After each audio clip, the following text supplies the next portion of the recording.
সমাজ গঠন করতে চেয়েছিল। আমরাই দেখেছি তারাই দুর্নীতিতে সেঞ্চুরি করেছে, তারাই দেশে বিদেশে বড় বড় গাড়ি অট্টালিকা হাঁকিয়েছে।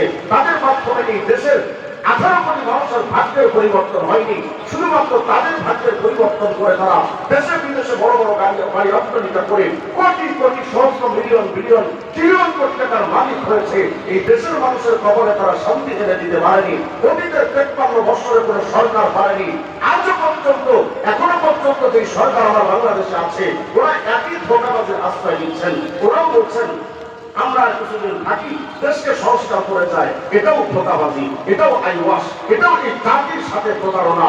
অতীতের সরকাররা যেমন দেশকে সংস্কার করতে পারে নাই, দুর্নীতিমুক্ত সমাজ গঠন করতে পারে নাই, চাঁদাবাজি মুক্ত একটা সমাজ গঠন করতে পারেনি, এই সরকারও ভাবছেন যে তারা সংস্কার করে দিবেন। আই ক্যান চ্যালেঞ্জ, লিখে রাখেন, প্রতিবার আমি শপথ করে কসম করে বলতে পারি, ডক্টর ইউনূসের মতো কোটি কোটি ইউনূস যদি আসে, এই দেশকে সংস্কার করা সম্ভব হবে না।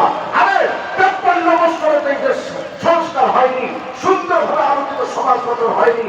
এই রাষ্ট্র ব্যবস্থা, এই সরকার কেউ হবে না, শুধুমাত্র একটাই কারণ, এরা নেতার পরিবর্তন চায় আর ফজলুল করিম মরহুম পীর সাহেবরা নীতির পরিবর্তন চায়।